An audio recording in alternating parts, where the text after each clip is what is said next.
Diogenes, probably one of the most interesting but least spoken about ancient Greek philosophers, potentially because there is no actual writings of his own, and everything we know is through anecdotes of him from a Greek historian called Diogenes.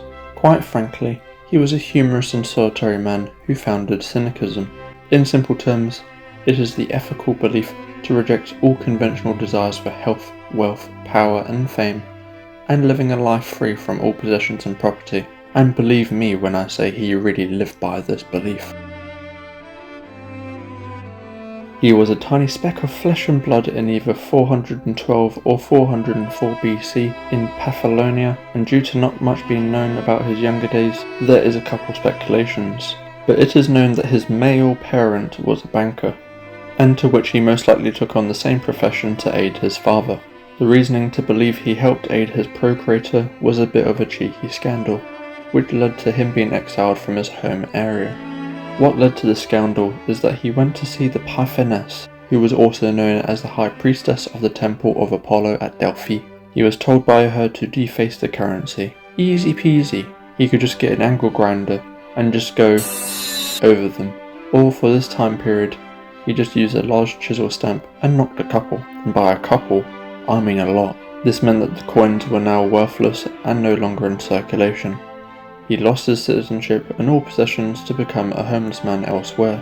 He thought back to what the oracle said, deface the currency. How could he be so blind?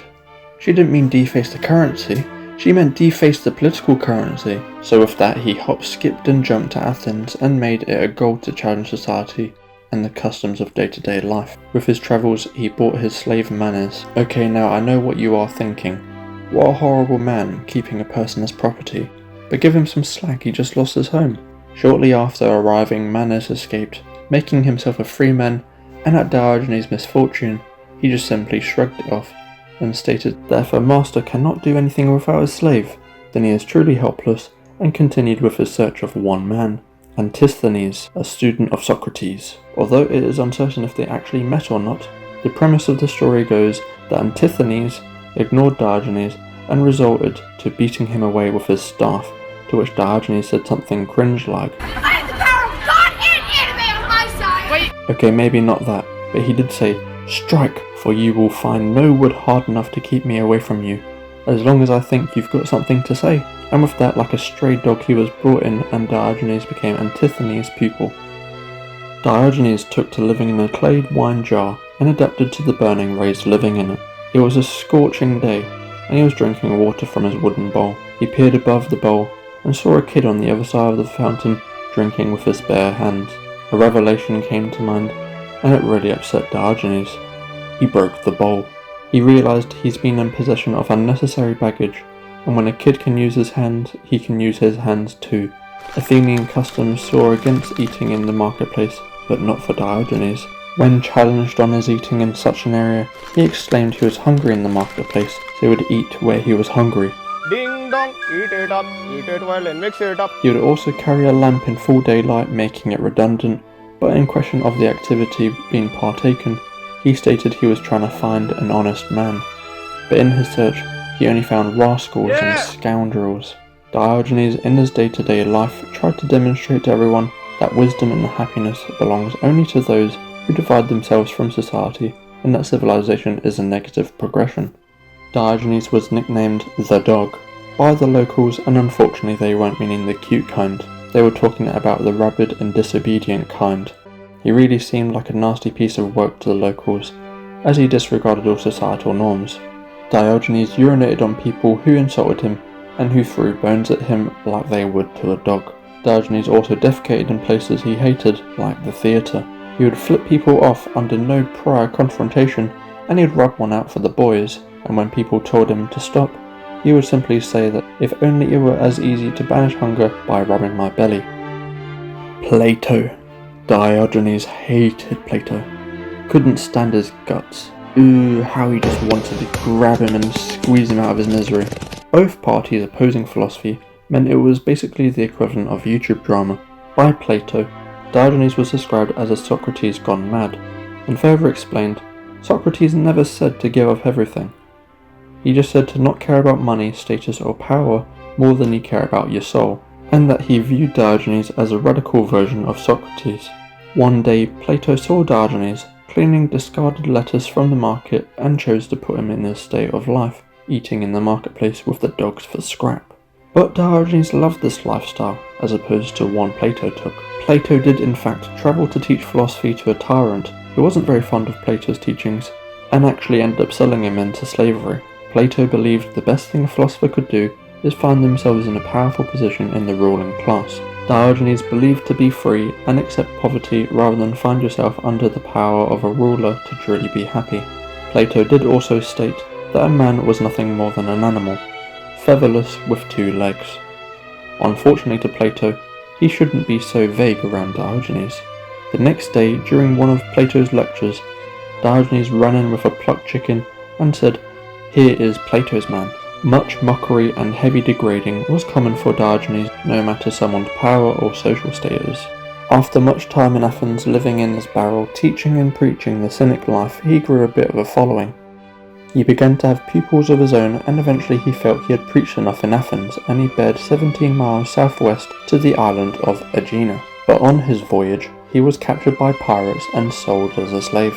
Diogenes was asked of his profession, to which he said ruling man, and he gazed up to see a rich man in the crowd and exclaimed, "Sell me to this man, he needs a master." This man he spoke of was a Corinthian man named Zenardus. Clearly there was some charisma with this statement because Diogenes was hired and tasked with tutoring his 2 children. Now there is 3 stories that this can take. First story is that Diogenes became a faithful slave and tutored his 2 sons for the rest of his life and preached the doctrines of not giving in to unwise desires. That's like cake when you're on a diet, alcohol, or heroin. But with that, he spent the rest of his days in Corinth. Second story is he was set free after becoming a cherished member of the household, and another story said he was set free almost immediately, being nothing more than bad product. Despite most stories sticking to his jar house in Athens, there was recounted tales where he lived in another jar in Corinth, if we were to disregard the story that he lived the rest of his days with the family he was enslaved by. Now this story might be canon or theatrical, but it was in Corinth that Diogenes met none other than Alexander the Great.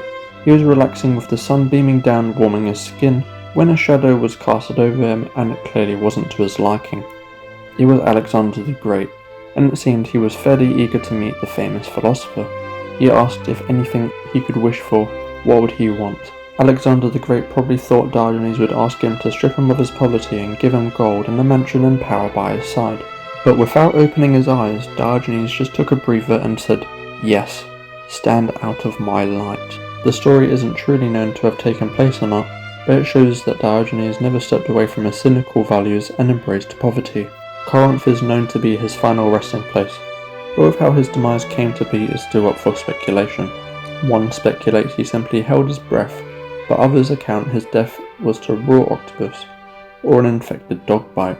Others say he simply died of old age in his mid to late 80s, but when asked how he wished to be buried, he expressed he be thrown out of the city walls and fed to animals and provided with a stick to fight them off. But when they showed concern for his well-being, that he would lack the awareness to fight them off, he simply expressed back that if he lacked the awareness, then why should they care what happened to his lifeless body?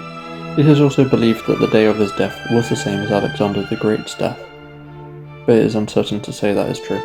The Corinthians, however, put up a pillar with a dog on top to mark Diogenes and the life that he led.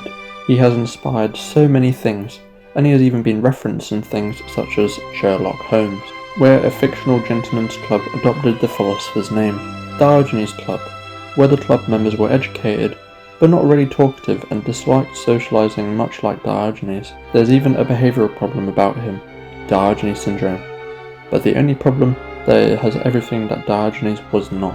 The disorder regards the elderly and is characterized by the involuntary self-neglect and hoarding. If there was anything that he disliked, it was being accused of being a hoarder.